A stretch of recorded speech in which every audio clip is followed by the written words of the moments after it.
Assalamualaikum warahmatullahi wabarakatuh.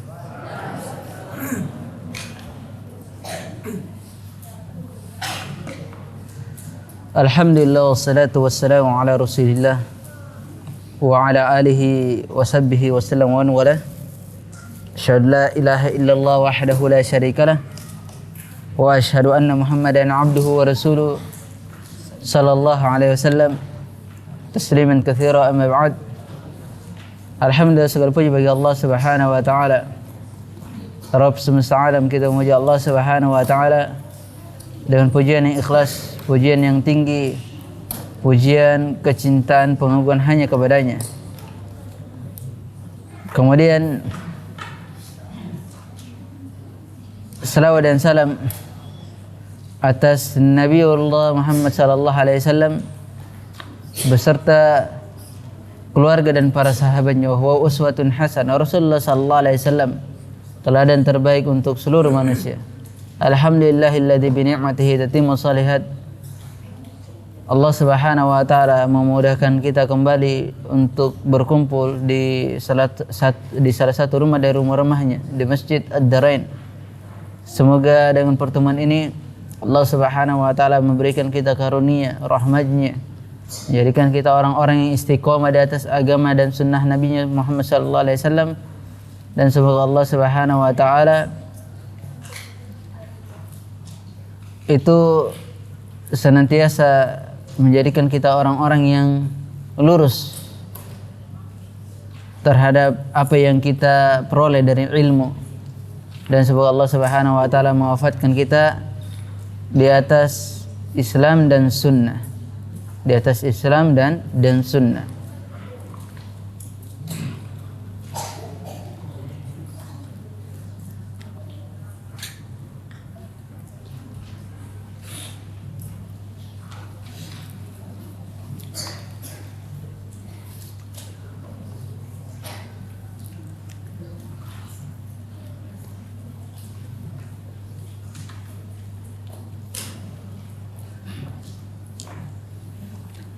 Kita melanjutkan dari pelajaran kita berkenaan dengan adabul isyrah.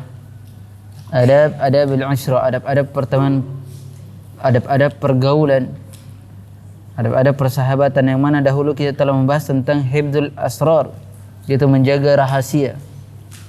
Menjaga rahasia seseorang. Dan diterangkan jika seseorang itu benar-benar cinta kepada orang tersebut, maka dia tidak akan membongkar rahasia tersebut meskipun ia telah berselisih, meskipun ia telah berpisah. Dia tidak akan membongkarnya selamanya. Dia tidak akan pernah membongkarnya selamanya meskipun dia telah berselisih dan berpisah. Itulah persahabatan yang paling baik. Kemudian berikutnya qala musannif rahimahullah taala qabulul masyurah, qabulul masyurati, yaitu musyawarah, itu menerima daripada apa yang mereka telah bermusyawarah kepadanya. Senantiasa mereka bermusyawarah. Ini juga bagian yang sangat penting. Bagian yang sangat penting. Bahwa ketahuilah para ikhwani wa akhwat sekalian, bahwasanya Nabi sallallahu alaihi wasallam innama amara bimusyawarah. Nabi sallallahu alaihi wasallam memerintahkan untuk bermusyawarah. Bahkan ada kitabnya tentang, salah seorang ulama mengarang kitab tentang musyawarah. Musyawarah bainaz zawj wa zawjain. Musyawarah antara suami dan istri. Itu ada babnya, bab musyawarah. Seperti itu. Apalagi kalau bab itu saja ada, maka terhadap yang lainnya hendaknya dia bermusyawarah. Apa tujuannya musyawarah? Itu untuk mendatangkan kemaslahatan, mendatangkan apa? Keselamatan. Tujuannya mendatangkan kemaslahatan dan mendatangkan kemaslahatan, dan tidak menjadikan dia jatuh dan tidak menjadikan dia tersakiti. Kalau orang sendiri sini sesuatu kaum yang dia berkumpul kemudian nafsi-nafsi, dia akan jatuh sedikit demi sedikit. Kemudian mereka juga akan saling menjatuhkan. Tapi ketika ada musyawarah, maka itu akan menjadikan seseorang selamat padanya. Menjadikan dia selamat padanya. Nabi SAW memerintahkan musyawarah. Nabi SAW memerintahkan musyawarah. Bahkan Nabi SAW bermusyawarah kepada para sahabatnya yang mana belum turun wahyu kepadanya. Iya, ketika belum turun wahyu, maka Nabi SAW bermusyawarah kepada para sahabat, terutama Abu Bakar dan Umar. Abu Bakar dan Umar, dan Nabi SAW meminta pendapat-pendapat orang-orang terdahulu dari kalangan muhajirin. Begitu juga dia meminta pendapat dari pemuka-pemuka Ansor. Seperti itulah yang diajarkan oleh Nabi SAW. Jadi agama itu benar-benar dengan keindahan.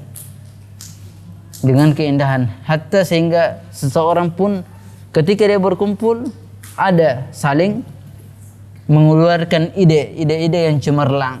Seperti itu. Kalau sendiri biasanya menganggap dia idenya itu baik, tapi menurut orang lain tidak baik. Tapi ketika terkumpul ide-ide cemerlang tersebut, dia musyawarah jalan keluar, solusi. Apalagi terjadi masalah-masalah fitnah, baik di dalam agama maupun di dalam perkara duniawiya, orang akan mengeluarkan ide-ide cemerlang, dan ide cemerlang yang manakah yang paling terbaik ide-ide tersebut, maka itulah yang dipilih. Ini namanya musyawarah. Bukan seseorang ketika dia musyawarah berkumpul, maka dia yang paling banyak bicara, dia menganggap dirinya yang paling hebat. Itu bukan musyawarah namanya, itu debat kusir namanya. Musyawarah itu mengambil jalan terbaik di antara seluruh pendapat. Mana pendapat yang lebih bermanfaat, yang lebih aslah, lebih mendatangkan maslahat, lebih mendatangkan keselamatan. Minha masyuratu ma'a ikhwani wa qabuluha minhum. Di antaranya adalah bermusyawarah dengan saudaranya, bersama saudaranya. Dia musyawarah, dia utarakan pendapat-pendapatnya. Itu harus diterima seperti itu. Seseorang boleh menyampaikan pendapatnya ketika ada suatu kaum, ada yang mengarahkan, maka dia boleh berkumpul, dia boleh mengumpulkan orang, atau dia berkumpul bersama-sama mengutarakan pendapatnya. Dan seorang yang bijak, yang menjadi tolak ukur pada kaum tersebut, maka dia mendengarkan daripada masukan-masukan orang-orang yang bersamanya. Karena agama itu juga tidak tegak kecuali dengan at-ta'awun. Agama tidak akan pernah tegak itu kecuali dengan ta'awun. Nabi SAW itu ditolong oleh Allah, menolongnya melalui apa? Melalui para sahabat-sahabat Nabi SAW. Jadi agama tegak itu dengan berta'awun, ikhwan. Tidak bisa dengan sendiri-sendiri. Tidak bisa dengan mengandalkan kepintaran. Saya paling pintar, dia sepulan paling pintar, dia yang paling handal. Tidak. Masing-masing itu memiliki kelebihan. Oleh sebab itu dari masing-masing yang memiliki kelebihan itu, itulah yang dikumpulkan menjadi suatu permata berlian yang mana menghasilkan nilai yang sangat sempurna. Seperti itu yang ada pada orang-orang terdahulu. Di antaranya bermusyawarah bersama saudaranya dan menerima apa yang ada pada mereka dari hasil musyawarah tersebut. Qala Allah Azza wa Jalla wa syawirhum fil amr. Dan bermusyawarahlah kalian, bermusyawarah dan syawirhum, bermusyawarahlah kamu terhadap mereka dari suatu perkara. Qala Ibnu Abbas lamma nazalat hadhihi al-ayah qala Rasulullah sallallahu alaihi wasallam innallaha wa rasulahu ghaniyan anha. Lihat, tatkala turun ayat ini, Ibnu Abbas itu mengatakan lamma nazalat hadhil ayat, tatkala ayat ini turun, maka Rasulullah sallallahu alaihi wasallam mengatakan, ini Rasulullah sallallahu alaihi wasallam mengatakan, ini diriwayatkan Ibnu Adi dalam kitab Al-Kamil. Rasulullah sallallahu alaihi wasallam mengatakan, sesungguhnya Allah Subhanahu wa taala ghaniyan anha, itu cukup dari itu. Tidak membutuhkan. Allah Subhanahu wa taala Maha Kaya. Nabi sallallahu alaihi wasallam cukup darinya, dari musyawarah tersebut, karena Nabi sallallahu alaihi wasallam itu diturunkan wahyu kepadanya. Itu dan itulah yang paling terbaik. Yang paling terbaik. Hanya saja lakin ja'alallahu rahmatan li ummati. Akan tetapi Allah Subhanahu wa taala atau ja'alahallahu rahmatan li ummati. Allah Subhanahu wa taala menjadikan musyawarah itu sebagai apa? Kasih sayang untuk umatku, kata Nabi sallallahu alaihi wasallam. Rahmat. Itu rahmat untuk umatku. Faman syawarahum minhum fala ya'dum rusda. Siapa yang dia bermusyawarah di antara mereka, maka tidak akan hilang petunjuk itu. Wa man taraka masyurata minhum wa lam ya'dam ghayya. Ya, siapa yang meninggalkan musyawarah tersebut di antara mereka, maka tidak akan hilang dari tujuannya. Seperti itulah yang diajarkan oleh Nabi sallallahu alaihi wasallam. Maka banyak-banyak bermusyawarah, tapi musyawarahnya itu jangan setiap hari. Kalau setiap hari nanti bosan nantinya. Setiap hari musyawarah, minum kopi di warkop lagi. Di warkopnya ada musiknya lagi. Waduh, sempurnalah. Bermusyawarah di masjid, bermusyawarah di tempat-tempat yang aman. Boleh saja dia di warkop, tidak tercela sebenarnya yang seperti itu tercela. Selama tidak ada kemaksiatan di situ. Boleh saja dia sambil minum. Mungkin karena kalau dia minum kopi idenya cemerlang. Kalau dia minum teh idenya kurang baik, ya kan, seperti itu. Ada yang seperti itu. Karena ini dari kebiasaan seseorang saja. Kemudian berikutnya itharu ashab, memuliakan saudaranya, kawan-kawannya, teman-temannya.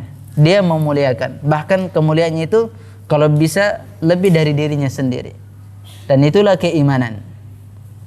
Itulah keimanan. Apa dalilnya? Apa dalilnya? La yu'minu ahadukum hatta yuhibba li akhihi ma yuhibbu li nafsi.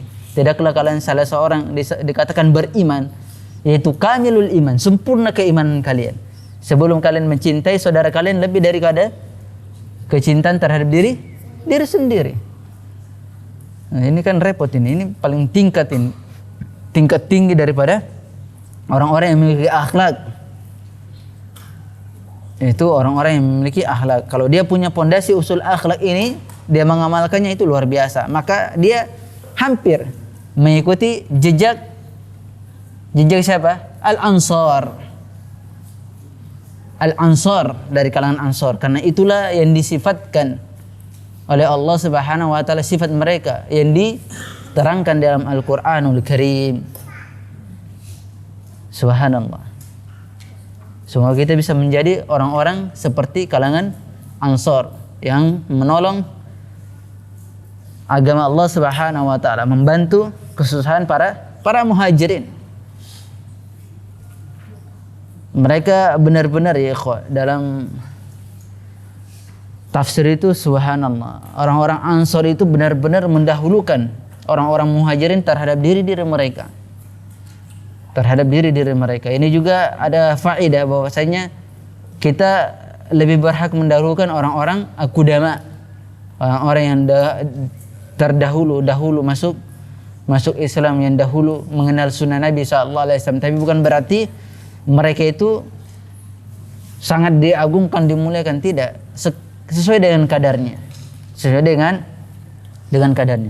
Wa minha itharul arfaq alal ikhwan, di antaranya memuliakan dengan berlemah lembut atas saudaranya.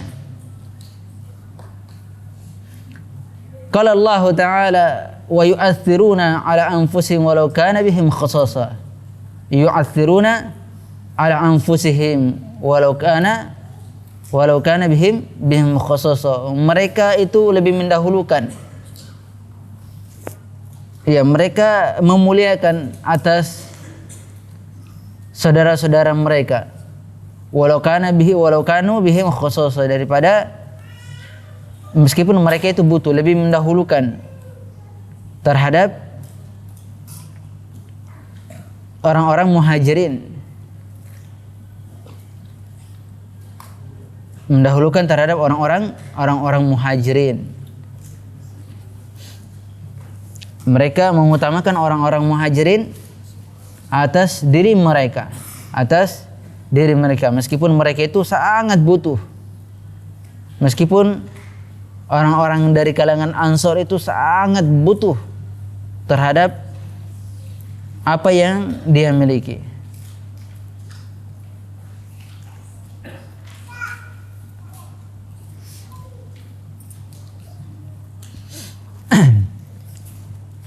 Bahkan Allah Subhanahu wa taala menjelaskan keadaan orang-orang Ansar itu, wa yuhibbuna man hajaru ilaihim, dan mereka sangat mencintai orang-orang yang berhijrah kepada mereka, yaitu sangat mencintai orang-orang muhajirin.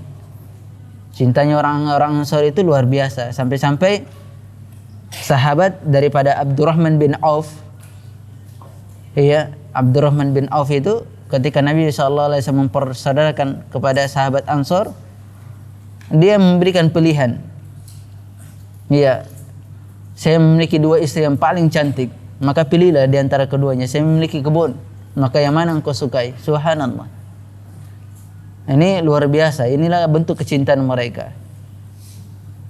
Mereka benar-benar mencintai, memuliakan mereka, memberikan mereka apa yang mereka inginkan dari kalangan Ansar dan dari kalangan muhajirin. Dan kalangan muhajirin itu bukan orang-orang yang tamak terhadap dunia. Ada yang keinginan kuat terhadap dunia, cinta terhadap dunia. Ketika dipersaudarakan seperti itu, ditolong, mereka menjadi senang sekali. Tidak.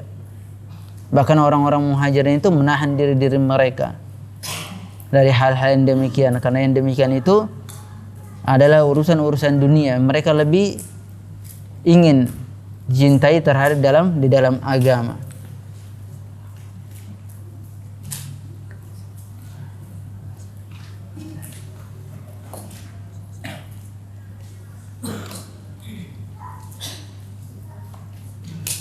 Masya Allah ya. Itulah yang disabdakan oleh Nabi sallallahu alaihi wasallam. Kata Nabi sallallahu alaihi wasallam, afdhalus shadaqah jahdul mukil. Afdhalus shadaqah jahdul mukil. Paling afdalnya sedekah apa? Yang dia lagi kesusahan, dia bersungguh-sungguh lagi kesusahan. Orang-orang yang susah itu paling afdal dia ketika dia bersedekah. Dia bersungguh-sungguh untuk memberikan, dan dia dalam keadaan susah, keadaan fakir, keadaan miskin. Itu paling afdalnya sedekah. Kalau semakin kita susah, semakin kita tidak mau bersedekah. Semakin susah, semakin tidak mau. Apalagi kalau kaya. Waduh, kalau kaya itu cari temannya yang kaya. Dia tidak mau bersedekah kepada orang-orang yang dia tidak kenal. Maunya bersedekah sama orang yang dia kenal. Itu keliru dalam agama. Di dalam agama ini, siapapun yang kita mengetahui atau yang kita tidak ketahui, orang-orang yang tidak mampu, kita melihatnya, oh ini orang tidak mampu, datangi dan berikan sedekah. Itu lebih bermanfaat. Sekarang walhamdulillah sudah banyak, apalagi terjadi di mana-mana di zaman sekarang itu sedekah Jumat. Nah, cuma sedekah Jumat ini saya khawatir timbul riya di dalamnya.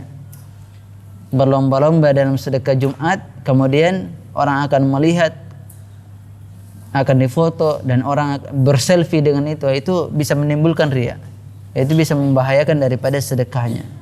Oleh sebab itu berhati-hati. Bukan berarti itu tidak benar, tidak bagus. Itu sangatlah bagus, sangatlah mulia. Tapi berhati-hatilah dari perkara tersebut. Lihat, wakila su'iya ila ba'dil khulafa bisufiyah annahum yarfaduna syari'ah fa akhadha minhum ta'ifa wa minhum Abul Husain An-Nuri rahimahullah fa amara bidarbi a'naqihim qala Fabadara Abul Husain ila Sayyaf faqala lahu Sayyaf ma laka badarta duna ashabik faqala aradtu ithara ashabi bihayati hadhihi al-lahdha fakana dhalika sababu najatihim. Lihat, ini Masya Allah kisahnya ini tentang orang-orang sufi ya. Dikatakan itu diperintahkan kepada sebagian khulafa terhadap orang sufi ya, bahwasanya orang-orang sufi itu keluar dari syariat. Ini kalau membahas tentang sufi itu Syekhul Islam Ibnu Taimiyah membaginya. Syekhul Islam itu membaginya. Ada yang menyimpang, benar-benar menyimpang, yang tercela, dan ada yang pertengahan, dan ada yang memang dia maksudnya dia bukanlah orang yang dipuji, sangat dipuji, dan dia bukan orang yang dicela. Itu Syekhul Islam Ibnu Taimiyah menyebutkan hal demikian, dan Ibnu Qayyim juga rahimahullah menyebutkan itu, membaginya menjadi 3 bagian. Namun hanya saja ini bukan pembahasan kita yang secara detail. Kemudian maka dia pun diutus di antara mereka untuk kepada kelompok tersebut. Di antara yang diutusnya ada Abul Husain An-Nuri, untuk dia memenggal leher-leher orang-orang sufi yang keluar dari syariat. Fabadara Abul Husain, maka Abul Husain itu bersegera illa Sayyaf, kepada Sayyaf. Faqala lahu ma laka badarta duna ashabik, kenapa engkau itu bergegas tanpa ada teman-teman yang bersamamu. Faqala aradtu ithar ashabi bihayati hadhil lahdha, aku menginginkan itu untuk memuliakan teman-temanku dengan kehidupan yang singkat ini.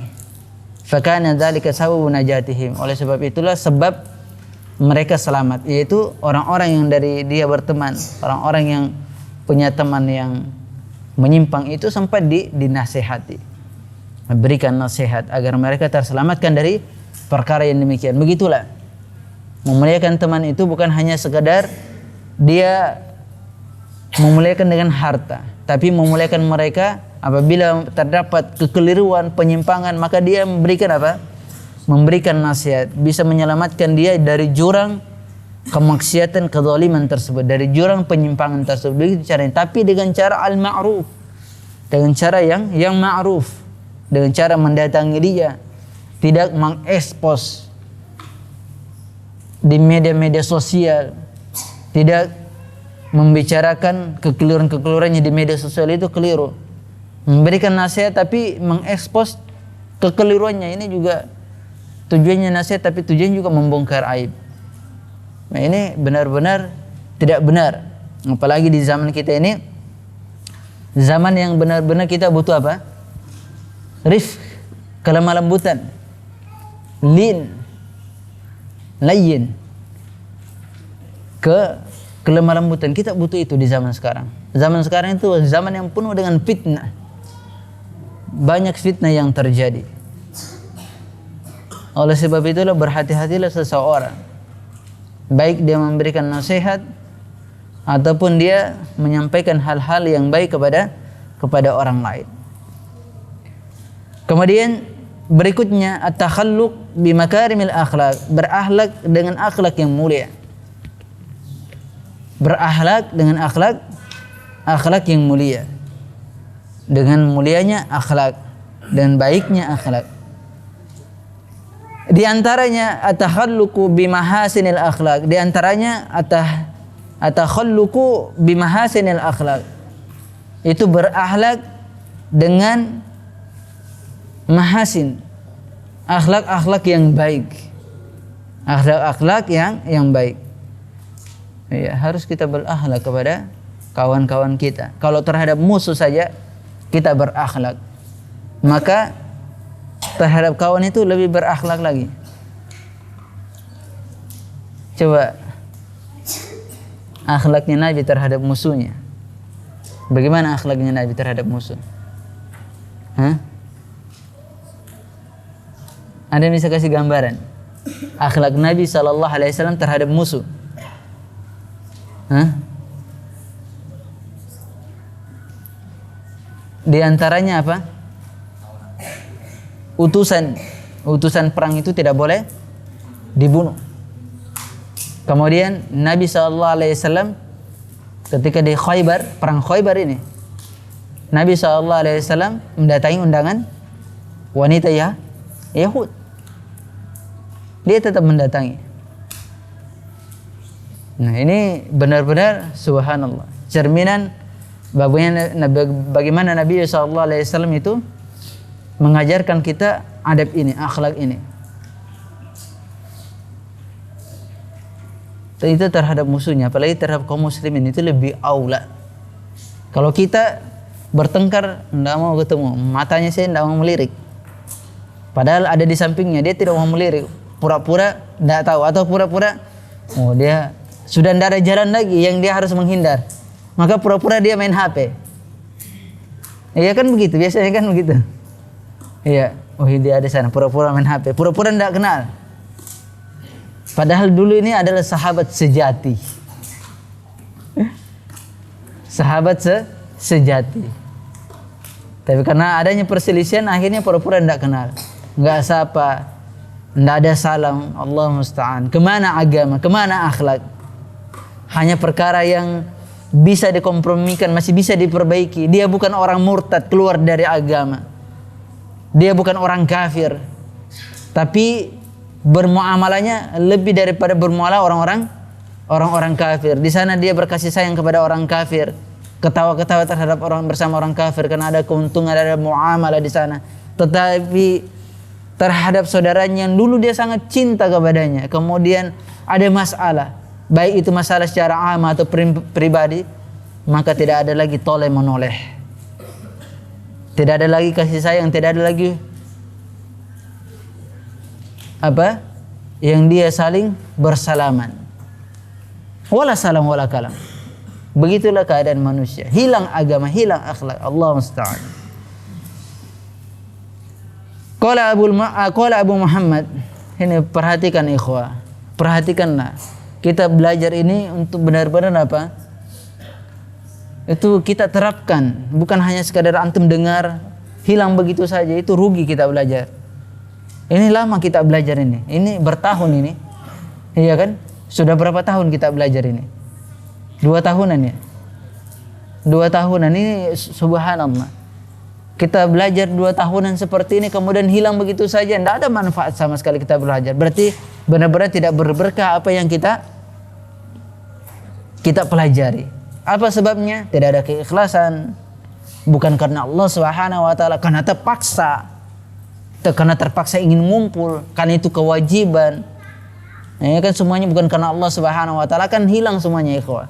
Maka datanglah karena Allah Subhanahu wa taala. Datanglah belajar karena Allah Subhanahu wa taala, itu akan berberkah. Dan datanglah karena setelah itu karena benar-benar ingin mengangkat kebodohan dari diri kita masing-masing.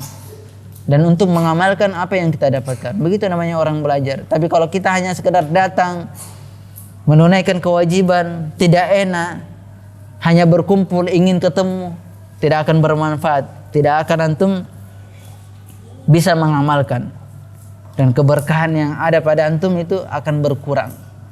Bukan berarti kita menafikan seluruh berkah, karena majelis ilmu itu ada berkahnya.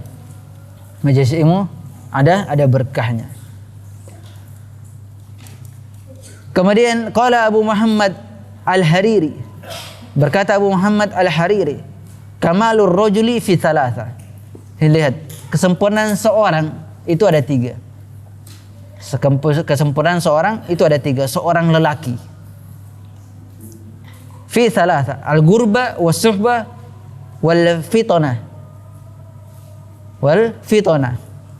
Kesempurnaan itu ada 3. Gurba, keasingan, suhbah, persahabatan, dan fitnah, kecerdikan, kepintaran, kecerdasan. Itulah kesempurnaan seseorang. Lihat, fal gurba tadlilin nafs. Gurba itu Keasingan itu menganggap dirinya apa? Rendah. Menjadikan dia tawadu, rendah diri. Karena dia menganggap dirinya, saya ini asing. Maka orang yang asing senantiasa menganggap dirinya rendah. Kalau tidak dikenal, gurba itu asing, tidak dikenal. Menganggap dirinya tidak dikenal oleh orang lain. Menganggap dirinya asing. Maka orang yang asing tidak dikenal, itu kadang memiliki sifat malu sangat tinggi. Iya kan? Memiliki sifat malu sangat tinggi. Kemudian dia lebih rendah diri daripada orang-orang yang tidak pernah menganggap dirinya asing. Menganggap dirinya lebih tahu, lebih dikenal. Tapi kalau kita menganggap diri kita itu asing, pasti kita rendah terhadap orang lain. Malu-malu terhadap orang lain. Karena kita ini tidak dikenal oleh siapapun. Maka di situ ada sifat tawadu, sifat rendah diri. Itu yang pertama. Yang kedua adalah as-suhbah. Suhbah wa suhbatu litakhalluq bil akhlaqir rijal. Maka berteman, ada pertemanan dengan berakhlak, dengan akhlak seseorang dan berakhlak yang mulia. Ya, ketika dia bersahabat, hendaknya dia berakhlak dan akhlak yang mulia, akhlak yang pernah diajarkan oleh Nabi sallallahu alaihi wasallam. Wal fitona litamkin. Adapun atau suhbah itu litakhalluqi bi akhlaqir rijal. Suhbah itu untuk berakhlak kepada orang lain. Berhadap kepada siapapun. Wal fitona itu litamkin. Kecerdikan, kecerdasan, kepiawaian itu membuat dia apa? Tenang. Membuat dia tenang. Tidak ghairu muajjala. Tidak tergesa-gesa. Tidak tergesa-gesa.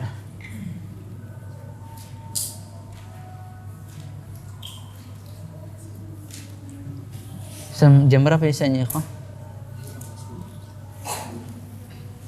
11:20. 2 menit lagi. Sudah dulu ya. Karena di sini muwafaqatul ikhwan, mencocoki saudaranya, ada suhbatul wafa. Nanti kita akan bahas pertemanan dan loyalitas, kesetiaan. Nah, itu juga antum harus, kenapa kayak begini? Antum ada satu ikut ini loyal, itu kena ada seperti itu. Itu bagian daripada adab. Ada loyalitas, ada teman setia, teman sejati. Iya. Demikian apa yang bisa kita sampaikan di pertemuan malam hari ini. Lebih dan kurangnya mohon dimaafkan. Apabila ada kesalahan dan keliruan kita sampaikan, semoga Allah Subhanahu wa taala mengampuni kita dan mengampuni orang-orang yang mendengarkan kesalahan dan kekeliruan tersebut. Wa akhiru da'wana subhanakallah bihamdik, asyhadu la ilaha illa anta, astaghfiruka wa atubu ilaik. Sallallahu alaihi Muhammadin wa ala alihi wasallam. Walhamdulillahirabbil alamin. Wallahu taala a'lam bissawab.